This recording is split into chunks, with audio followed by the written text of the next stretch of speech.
자, 오늘은 무슨 날이냐면 맥주 감사절 절기입니다. 그래서 맥주 감사절을 생각해 보면서 레위기 23장에 있는 말씀을 통하여서 우리가 은혜를 나누고자 합니다. 그래서 제목을 보게 되면 주보에 보게 되면 뭐라고 제목을 잡았냐면 77절을 지키라, 이렇게 제목을 잡았어요. 77절 여러가지 의미가 담겨 있습니다만 이 본문의 말씀은 그거예요. 추수한 모맥을 하나님께 드리는 절기가 이 77절이에요. 그래서 왜 77절이라고 했는가? 6월절로부터 50일째 되는 날이기 때문에 7주를 지나서 77절이라고 하는 겁니다. 7주를 지나서. 그러니까 6월절에서부터 50일째 되는 날이니까 다른 말로는 신약에서 이 날을 뭐라고 그랬냐면 오순절이라고 그랬습니다. 그리고 또 이때가 딱 뭐를 거두는 때냐면 보리와 밀을 거두는 시대예요. 그러니까 그걸 뭐라고 그랬냐면 맥주 감사절이라고 얘기했습니다. 그래서 오늘 이 말씀을 통하여서 본문에 있는 말씀 그대로 77절에 관한 말씀, 곧 맥주절에 관한 말씀을 통하여서 어떻게 지키는 날인가 우리가 생각해보고 은혜를 나누고자 합니다. 첫 번째는 15절에서부터 20절까지 있는 말씀 가운데 천 이삭의 떡을 여호와께 드리는 날이에요. 그러니까 맥주 감사절은 첫 번째 것을 누구에게 드리는 날? 하나님께 드리는 날입니다. 가장 그러니까 귀한, 영적인 의미로 참 귀한 날이라고 하는 거예요. 15절 16절 한번 읽어보세요. 15절 16절. 안식일 이튿날 곧 너희가 요대로 단을 가져온 날부터 세워서 칠 안식일에 수요를 채우고 제7 안식일 이튿날까지 확 50일을 계수하여 새 소재를 여호와께 드리되. 예. 자, 여기서부터 산수를 좀 하셔야 되는데, 산수. 자, 15절 시작을 할 때에 안식일 이튿날이라고 이렇게 얘기를 했어요. 그래서 이 안식일은 그냥 일반적인 의미로 우리가 일주일마다 돌아오는 그 7안식일이 아니고 무슨 날이냐면 특별한 안식일인 6월절을 가리킵니다. 6월절. 그러니까 6월절을 가리키는 거고, 거기서 보게 되면 또 16절에서 그랬죠. 제7 안식일 이튿날까지 합 50일을 계수하여 라고는 말이 있죠. 그러니까 그 6월절로부터 7주를 지나서, 그러니까 50일을 계수하라는 얘기는 그 안식일을 포함을 해가지고 7주를 하니까 50일을 계수해가지고 그날을 잘 지키라고 하는 거예요. 그래서 이날은 7주에 7주를 더했으니까 77절이라고 하고, 7주, 안식일 이튿날부터 쉬는 거니까 50일째 되는 날이죠. 그러니까 오순절이라고 얘기하는 거고, 이 날이 또 공교롭게 앞에서도 언급한 것처럼 뭐를 거두는 시기? 예, 보리와 밀을 거두는 시기예요. 그러니까 그걸 맥주 감사절이라고 불렀던 겁니다.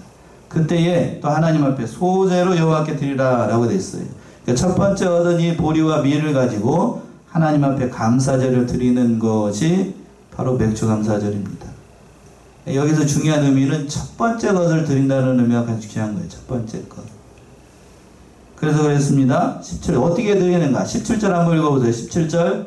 너희 초소에서 에바 10분 2로 만든 떡 2개를 가져다가 흔들지니 이는 고운 가루에 누룩을 넣어서 구운 것이요 이는 첫 요제로 여호와께 드리는 것이며. 예. 너희 초소에서 에바 10분의 1로 만든 떡 2개를 가져다가 흔들지니 라고 되어 있는데, 이 맥주 감사절에는 처음에 얻었던 그 보리를 가지고 뭐를 만들었어요? 떡을 만들었습니다. 자, 오늘 나가실 때 떡을 나눠드리게 됐는데, 떡을 몇 개를 만들라고 되어 있어요? 2개를 만들어 가지고 요제를 드리라고 되어 있습니다. 요제가 뭔지 아셔요? 요제, 흔들 요자예요. 흔들 요. 어떻게 드리라고요? 흔들어서 드리는. 예, 이렇게 흔들어서 드리는 거예요. 흔들어서 드리는 거. 흔들어서 드리는 그 제사가 이 요제입니다. 요제. 그러니까 이거를 드려서 하나님 앞에 모든 것을 드리는 겁니다. 그리고 또 뭐라고 그랬냐면 떡이 몇 개라고 되어 있어요? 2개라고 되어 있죠. 2개. 2개도 의미가 있어요. 영적인 의미가 있는데, 예수 그리스도께서 이스라엘 백성과 또 어느 사람들? 이방 사람을 다 불러 모아서 하나님께 바치게 될 것이다 하는 의미가 담겨 있어요. 그러니까 떡을 2개를 하나를 하라는 게 아니고 2개를 하라는 얘기가 담겨 있고, 또 어떤 가루를 드리라고 그랬냐면 고운 가루를 드리라고 그랬어요. 이것도 영적인 의미가 참 중요한데, 장차 예수 그리스도께서 오셔가지고 곡식이 빠지는 것처럼 자신의 육신이 깨어지면서까지 희생해서 하나님께 온전한 제물을 드리게 될 것을 상징하는 그런 말씀이에요. 또 중요한 의미가 담겨 있는데 17절 그 하반절에서 보시면 무슨 말이 있냐면 보세요. 고운 가루에 뭐를 넣으라고 되어 있죠? 예, 누룩을 넣어서 구운 것을 하나님 앞에 드리라고 되어 있습니다. 자, 보통의 경우에 저를 좀 보세요. 절기 제사를 드릴 때에 누룩이 있는 빵을 드리라고 그랬나요? 누룩이 없는 빵을 드리라고 그랬나요? 예? 누룩이 없는 빵을 보통 드리라고 그랬어요. 왜 그럴까요? 누룩은 뭐를 상징하죠? 보통의 경우에 죄를 상징해요. 부정을 상징합니다. 그러니까 누룩이 있는 빵을 드리게 되면 하나님 앞에 뭐를 드리는 것과 같은 거냐면 죄를 드리는 거니까, 부정한 음식을 드리는 거니까 보통의 경우에는 무교병을 드리라고 돼 있어요. 무교병. 그랬죠? 한번 찾아볼까요? 몇 군데만 두 군데만 한번 찾아봅시다. 레위기 2장 5절과 6절 한번 보세요. 보세요. 레위기 2장 5절 6절. 하나님 앞에 제사를 드릴 때에 다 무교병을 드리라고 돼 있어요. 무교병. 레위기 2장 5절 6절. 건철에 붙인 것으로 소재 예물을 드리려거든 고운 가루에 누룩을 넣지 말고 기름을 섞어 조각으로 나누고 그 위에 기름을 부을지니 이는 소재니라. 예, 거기서 그랬죠. 고운 가루에 뭐를 넣지 말고 누룩을 넣지 말고 기름을 섞어서 이렇게 드리라. 이건 소재를 얘기하는 거고. 조금만 더 뒤로 넘어가서 레위기 6장을 한번 가보세요. 6장 16절에서부터 18절. 6장 16절에서부터 18절. 그 나머지는 아론과 그 자손이 먹되 누룩을 넣지 말고 거룩한 곳 회막들에서 먹을지니라. 그것에 누룩을 넣어 굽지 말라. 이는 나의 화제 중에서 내가 그들에게 주어 그 소득이 되게 하는 것이라. 속주제와 속건제 같이 지극히 거룩한즉 무릇 아론 자손의 남자는 이를 먹을지니 이는 여호와의 화제 중에서 그들의 대대로 영원한 소득이 됨이라. 이를 만지는 자마다 거룩하리라. 예. 그래서 그 나머지 아론과 그 자손이 먹되 뭐를 넣지 말고 뭐라고요? 누룩을 넣지 말고 이렇게 돼 있어요. 누룩을 넣지 말고. 그러니까 하나님 앞에 들 여기에서도 그랬어요. 그 앞절 이 앞에 절이니까 6월절인데 6월절에도 무슨 떡을 먹으라고 했냐면 무교병을 먹으라고 돼 있어요. 무교병. 자 보세요. 자 누룩은 요새 말로 하면 이스트죠. 이스트. 빵에다가 누룩을 넣지 않고 빵을 구워서 먹으면 맛이 있어요, 없어요? 예, 딱딱해가지고 맛도 별로 없어요. 맛도 별로 없습니다. 그래서 하나님 앞에 나올 때는 하나님의 보통의 절기의 경우에는 다 누룩을 넣지 않았어요. 이게 상징적인 의미가 담겨 있는데, 그러니까 딱딱한 빵을 먹으려고 하면 여간 고력스럽지 않죠? 그러니까 이 헌신을 상징해요. 헌신을 상징해요. 그러니까 누가 먹으라고 되어 있냐면 레위기 6장에서 보게 되면 그 나머지는 아론과 누가 먹으라고 되어 있어요. 그 자손이 먹으라고 되어 있습니다. 제사장들이 먹으라는 거예요. 제사장은 특별히 그러니까 하나님 앞에 헌신을 상징을 합니다. 그러니까 헌신을 상징을 하는 거예요. 그러니까 누룩 없는 떡을 먹으라고 되어 있고, 그런데 오늘 본문의 말씀에서 보게 되면 예외적으로 어떤 떡을 넣으라고 되어 있냐면 누룩을 넣어서 하나님 앞에 드리라는 거예요. 여기에도 분명히 의미가 담겨 있겠죠. 그러니까 맥추감사절에는 하나님 앞에 드리는 이 맥추감사절 절기에는 누룩이 있는 빵을 넣어가지고 그 모든 것을 하나님 앞에 드리라는 의미가 담겨 있어요. 그러니까 이 부분은 뭔가 하면 하나님께서 이런 풍성한 일용한 양식을 주신 것에 대해서 감사하는 마음으로 드리라는 얘기예요. 그렇겠지요? 예. 앞에 있는 절기들이 다 헌신을 상징을 했다라고 하면 우리에게 이렇게 많은 양식과 많은 일용할 양식을 주신 하나님의 은혜가 너무 감사한 거예요. 빵에다가 누룩을 넣어가지고 이렇게 푹 불려가지고 먹으면 부드럽고 또 이렇게 안 넣은 것보다는 이렇게 풍성해지잖아요. 빵이 일어나니까. 그런 것처럼 하나님의 은혜가 남달랐던 것, 이것을 기억하라는 얘기입니다. 지금 현대에는 우리나라 같은 경우에는 보리나 밀을 봄에 파종해가지고 지난 겨울에 파종을 해가지고 거두는 농가가 그렇게 많지 않아요. 그런데 유대 지방 같은 경우에는 이런 경우들이 많이 있습니다. 그래서 그 은혜, 우리에게 이런 일용할 양식을 주신 하나님의 은혜에 늘 감사하는 의미예요. 또 이것은 영적인 의미가 참 중요한데, 이건 6월절 양으로 돌아가신 무교병 그런 의미가 담겨 있어요. 6월절 양으로 돌아가신 예수 그리스도의 십자가의 구속을 상징을 하는 거예요. 그렇겠죠? 십자가의 구속, 예수 그리스도의 십자가의 구속이니까 무교병을 먹으라는 거고, 또 그 뒤에 나서 50일 지나고 난 다음에 예수님께서 어떻게 하셨냐면 부활하신 절기, 오순절이 그런 의미가 담겨 있잖아요. 예수님의 부활과 또 누구의 강림을 기념하는 절기냐면 성령의 강림을 기념하는 절기예요.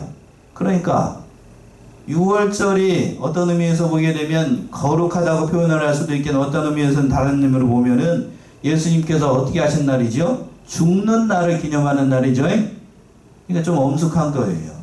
그러니까 뭐가 없는 떡을 먹고 누룩이 없는 떡을 먹는 거고, 반면에 77절, 오늘 맥추절, 다른 말로 오순절은 예수님께서 어떻게 하셨나? 죽었다가 부활하시고, 그리고 또 누가 강림하시고? 성령께서 강림하신 날이니까 기쁜 날이지요. 그렇죠? 기쁜 날이니까 뭐를 먹어야 되겠어요? 딱딱한, 입에도 잘 먹지도 않는 그런 빵을 먹어야 되겠어요? 아니면 부드럽고 맛있는 그런 빵을 먹어야 되겠어요? 그런 의미예요. 그런 의미. 그러니까 그 감사하는 마음으로 하나님을 베풀이라는 말씀이 그 말씀이에요. 그래서 18절과 19절 보시게 되면 또 하나님 앞에 예물을 드릴 때, 이날에 예물을 드릴 때에 어떻게 바쳐야 되는가 하는 말씀이 18절, 19절에 나옵니다. 18, 19절이요. 너희는 또 이 떡과 함께 1년 되고 흠없는 어린 양 7과 젊은 수소 하나와 수양 2를 드리되, 이들을 그 소대와 그 전대와 함께 여호와께 드려서 번제를 삼을지니 이는 화제라 여호와께 향기로운 냄새며, 또 수염소 하나로 속죄제를 드리며 1년 된 어린 수양 2를 화목제 희생으로 드릴 것이요. 예. 18절 19절에서 보시게 되면은 이 맥주절에 드려야 되는 이 번제물들의 종류와 수량에 대해서 나오고 있는 거예요. 좀 많이 읽었죠?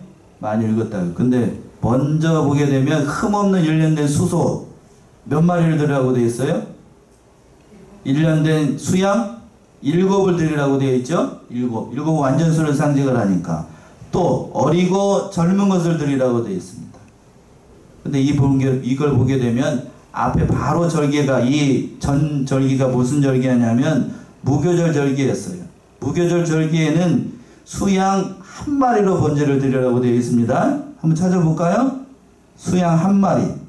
12절부터 한 번씩 읽어보시겠어요? 12절. 너희가 그 단을 흔드는 날에 1년 되고 흠없는 수양을 번제로 여호와께 드리고, 그 소대로는 기름 섞은 고운 가루 에바 10분 1을 여호와께 드려 화제를 삼아 향기로운 냄새가 되게 하고, 전제로는 포도주 흰 4분 1을 쓸 것이며, 너희는 너희 하나님께 예물을 가져오는 그날까지 떡이든지 볶은 곡식이든지 생이삭이든지 먹지 말지니 이는 너희가 그 거하는 각처에서 대대로 지킬 영원한 규례이니라. 예. 앞에 뒤에 77절하고 그 위에 이걸 초실절이라고도 얘기하거든요. 이거하고 무슨 차이가 있냐면 뒤에 거는 많이 잡아요.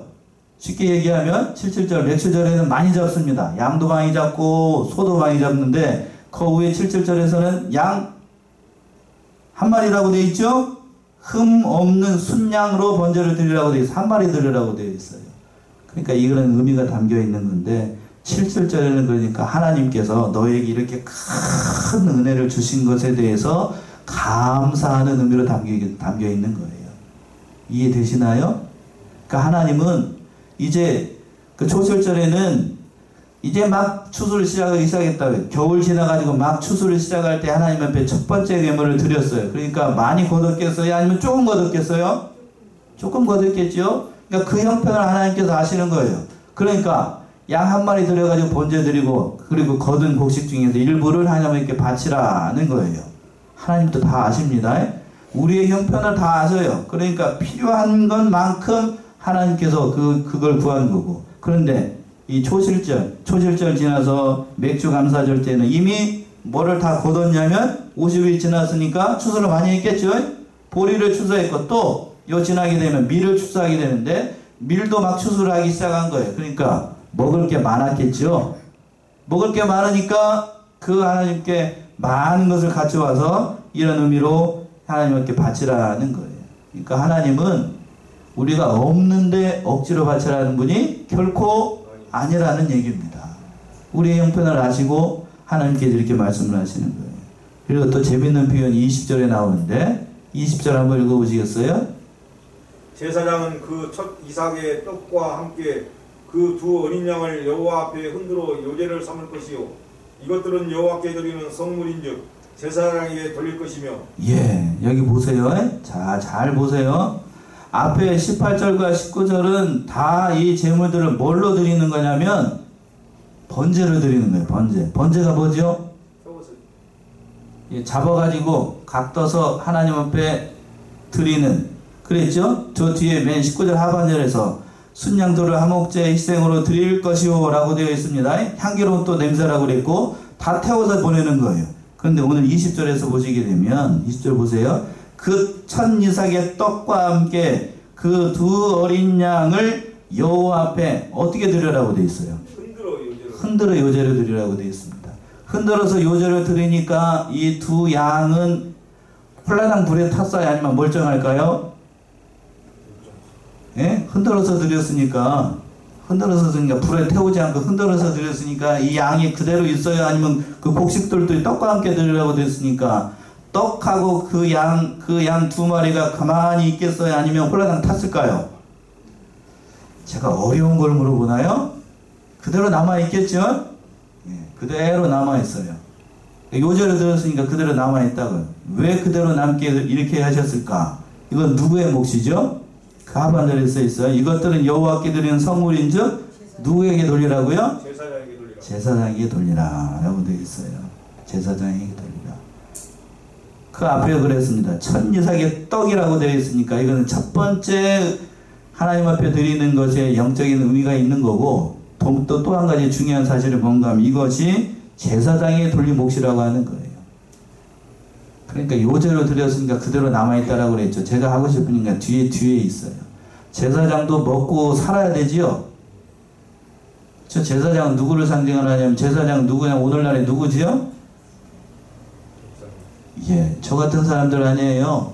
제사장도 다 폴라당 다 태우고 그냥 곡식도 태우고 이 양도 다 태워버리면 제사장 손 빠르고 있어야 되잖아요.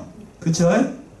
그러니까 하나님께서 그걸 배려를 하셔가지고 양 2마리 남겨놓고 또 뭣도 남겨놓고 떡도 남겨놓고 이걸 가지고 누구에게 드리라고? 제사장에게 드리라고 하는 거예요. 드릴 때에 첫 이삭의 떡이라고 되어 있어요. 첫 이삭의 떡. 그러니까 첫 번째 얻었던 그 떡을 가지고 그 이삭을 가지고 만든 떡을 누구에게 드리고? 하나님 앞에 드렸는데 그건 제사장에게 드리라고 되어 있어요. 그래서 어느 분이 그렇습니다. 자기가 키운 곡식 중이나 자기가 배우는 것 중에서 첫 번째 것을 목사님께 드린다라는 의미로 가져오시는 분들이 가끔 있어요. 예, 좋은 의미죠? 본문의 말씀에 의지해서. 그러니까 이 말씀의 의미가 담겨 있는 거예요.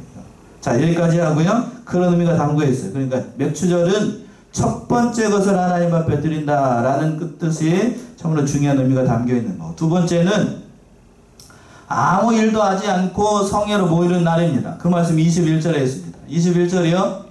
이날에 너희는 너희 중에 성의를 공포하고 아무 노동도 하지 말지니 이는 너희가 그 구하는 각처에서 대대로 지킬 영원한 규례니라. 예, 이날에 너희는 너희 중에 무슨 날로 공포를 하라고 그랬어요?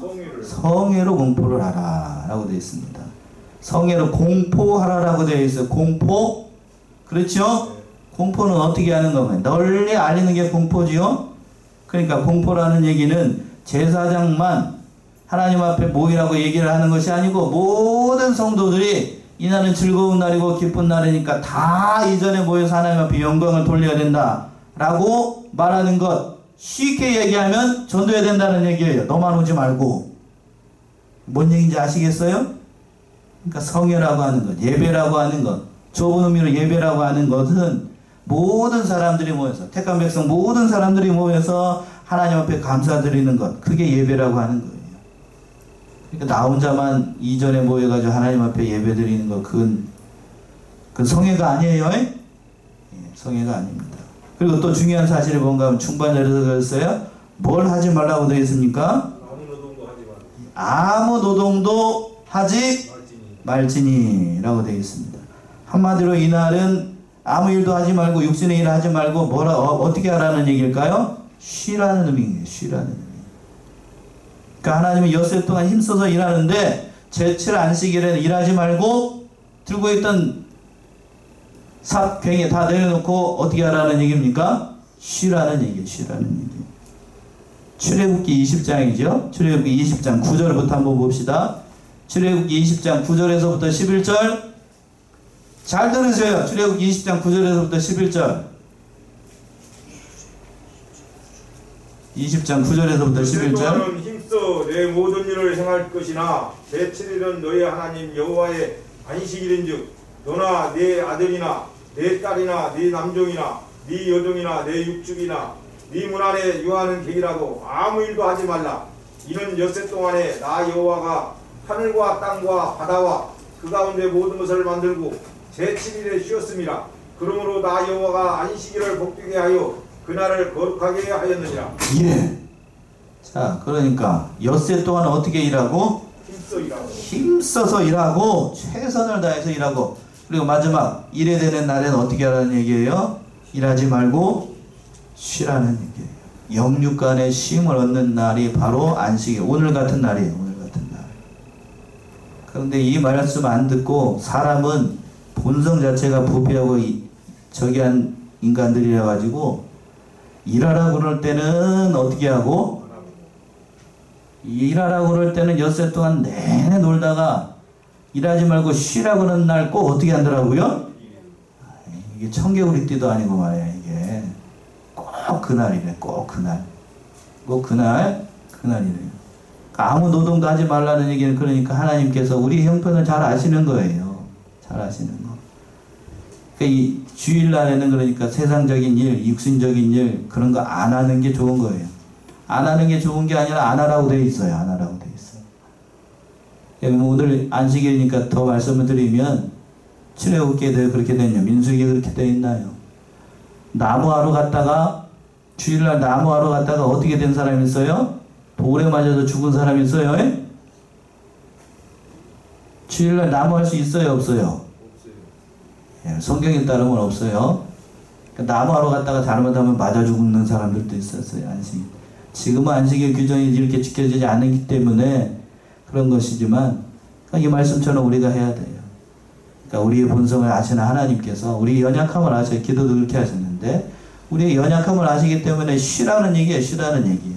좀 주일에는 좀 쉬고 주일에는 쉬고 또 아무 일 하지 말고 다 내려놓고 맡기고 또 쉼을 얻어서 또 6일 동안은 열심히 써서 일하는 것. 이것이 하나님께서 원하시는 거예요.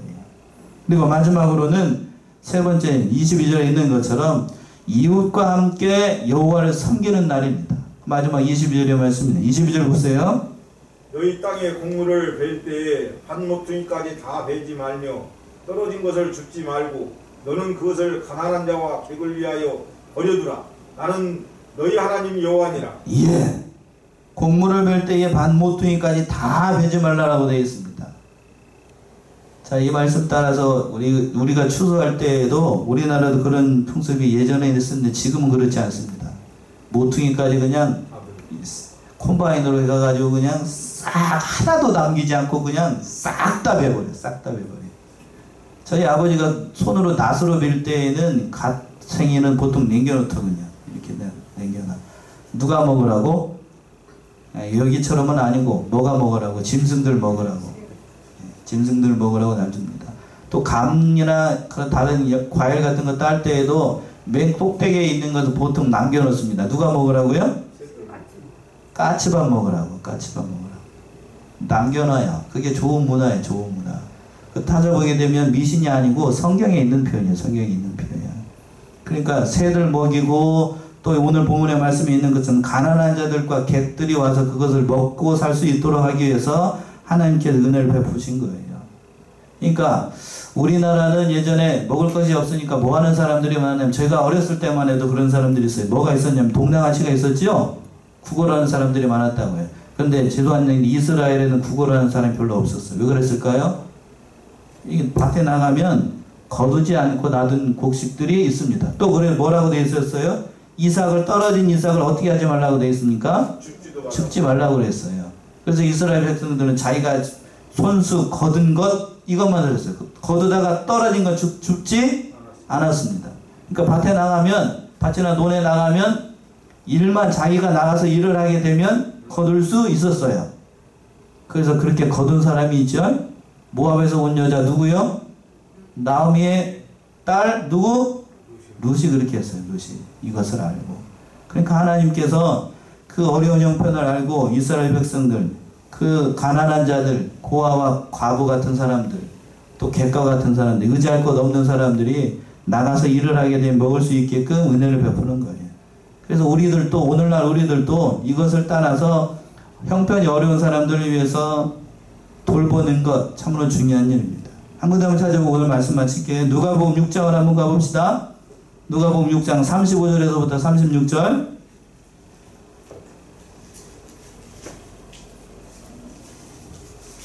누가복음 6장 35, 36.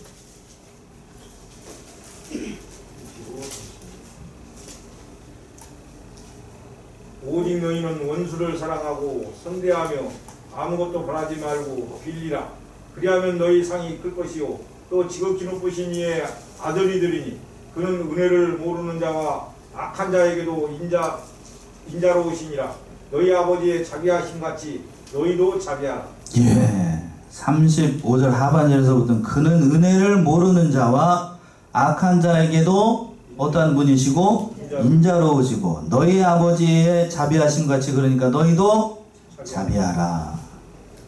하나님께서 은혜를 모르는 자들에게도 은혜를 주시고 악한 자에게도 인자로우신 분이에요. 그러니까 우리도 하나님의 은혜를 받았다라고 하면 고아와 가부와 어려운 형편에 있는 사람들을 다 돌보는 것 참으로 중요한 일이라고 하는 겁니다. 특별히 오늘은 무슨 절기라고 그랬냐면 맥주 감사절이에요. 지난 상반기 동안 베풀어진 하나님의 은혜에 감사하는 절기인데, 나 혼자만 배불리 먹고 사는 것, 그건 하나님은 원하지 않아요. 그러니까 어려운 형편에 있는 성도들을 좀 우리가 돌아볼 수 있어야 되겠고, 특별히 이 코로나가 오랫동안 지속이 되면서 여러 가지로 어려운 형편에 있는 성도들 많이 있을 줄로 알아요.